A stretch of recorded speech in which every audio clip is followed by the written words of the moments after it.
Üdv itt a Tesztelők csatornán! A mai napon egy Tesla Model Y-t hoztunk tesztre.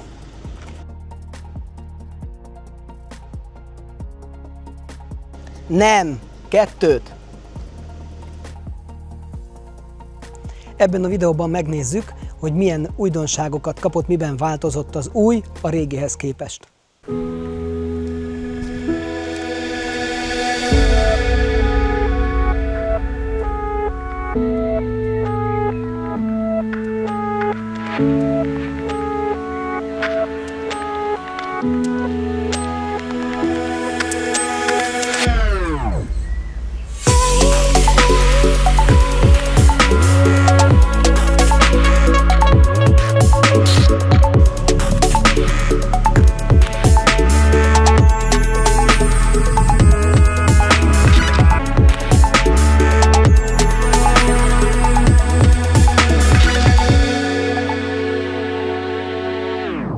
Itt az új változat, a 2025-ös Model Y, egy long range, FLTP szerint 622 km-es hatótávval, összkerekes változattal, és itt pedig az előd modell, ez egy 2022-es, szintén long range, összkerekes változatban. Nézzük meg, hogy milyen változások mentek végbe.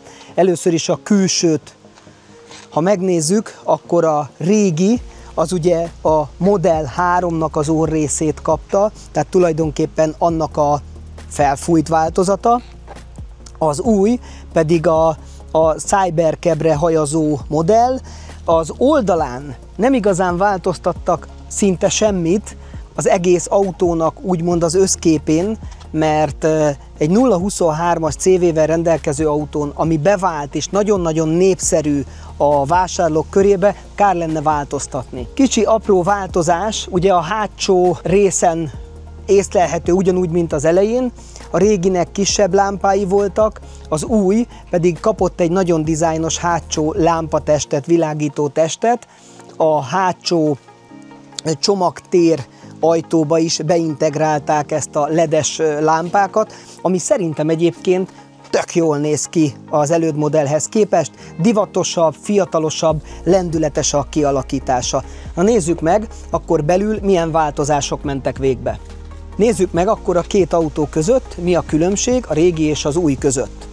Ugye a régi Teslába a műszerfal borítás az egy fa hatású műanyag, az új Teslába viszont mindjárt szembetűnő, hogy egy szürkés szövetborítást kapott, ami véleményem szerint egy kicsit divatosabb.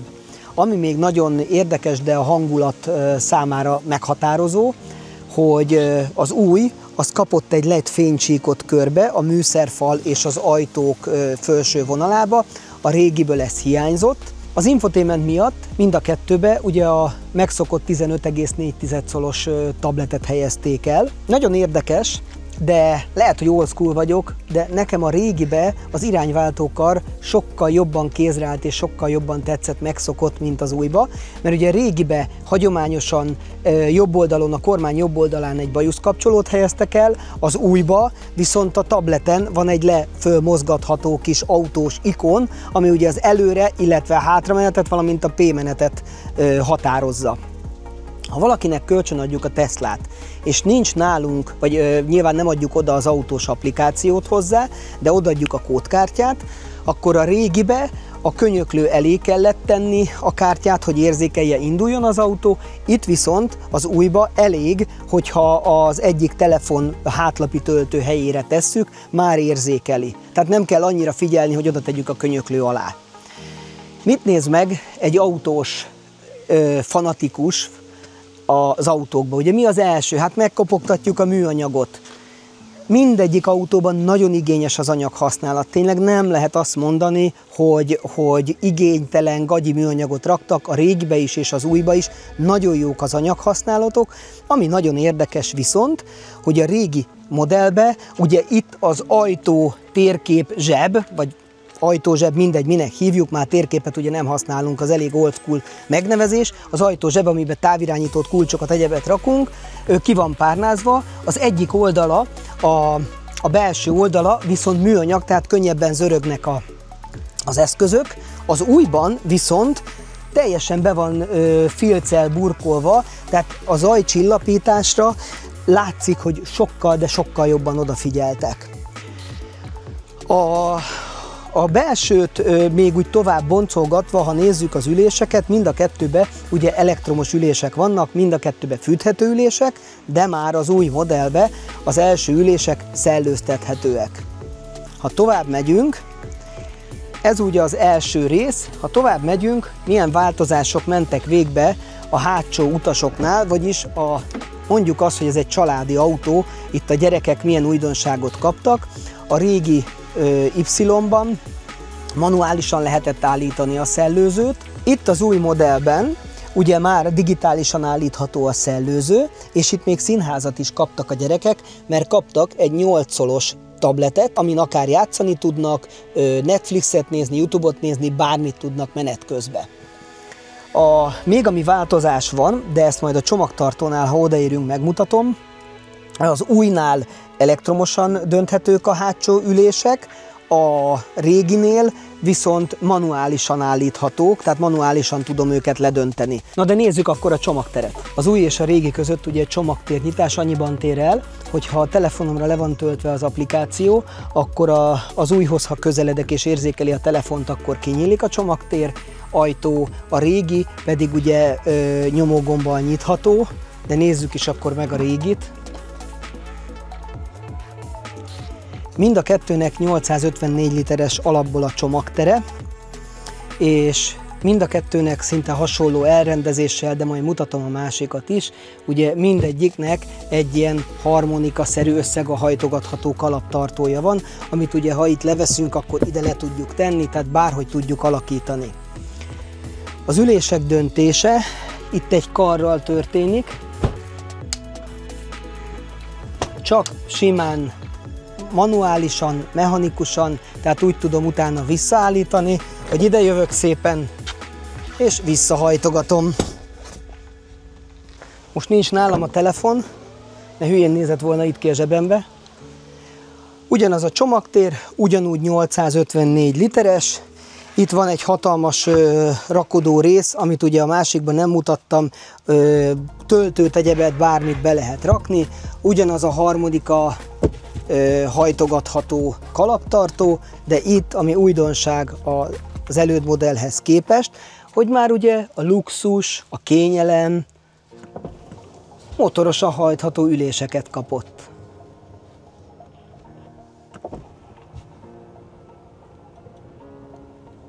Itt már nem kell, hogy fálasszam a lábaimat, hogy most én oda megyek és visszahajtom.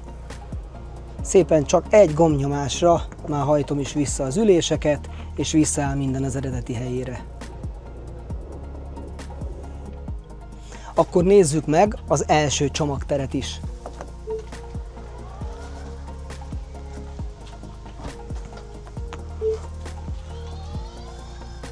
Akkor nézzük meg az első generációs frankját. Ez egy 157 literes bármilyen csomag tárolására alkalmas, amit éppen nem sajnálunk, bele akarunk ide rakni, ugye itt is ezeket még ki lehet használni. Ez egy tök jó dolog. Hát ennyi. Nézzük meg az újat.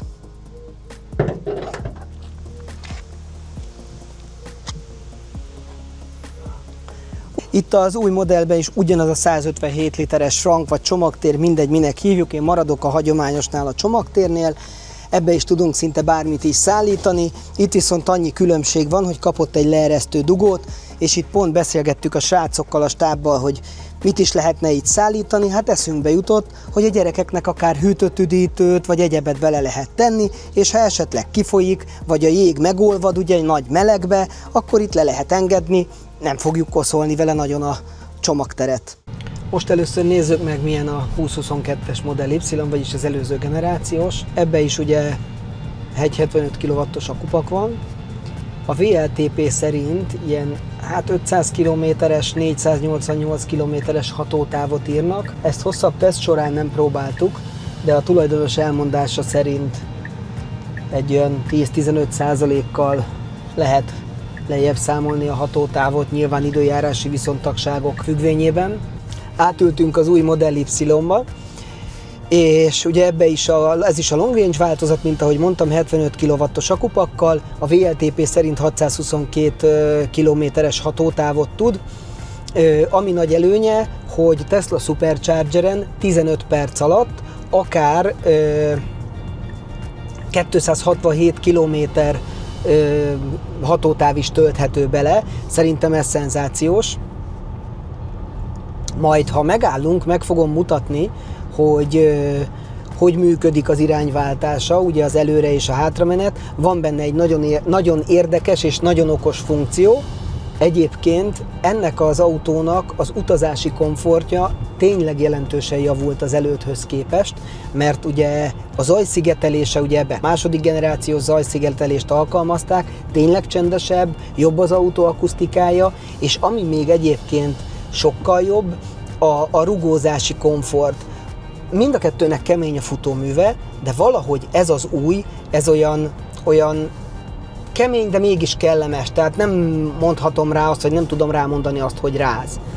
Egyébként összességében szerintem egy tök jó autó, aki szereti az elektromos autókat, annak egy nagyon jó választás. Az új Model Y-nak az alapára 18,9 milliótól indul, most nálunk ez a tesztelt modell, ez 21,7 millió forintért vihető haza. Hát mindenki döntse el, hogy árérték arányban ez neki megfelel, vagy nem felel meg. Egyébként egy tök jó kocsi. Akkor tolatunk egyet, és megmutatom, hogy milyen érdekes dolgot tud. Figyeljetek! Átfordítom a kormányt, visszateszi magát D-be, és már mehetünk is. Tök jó ez a feature.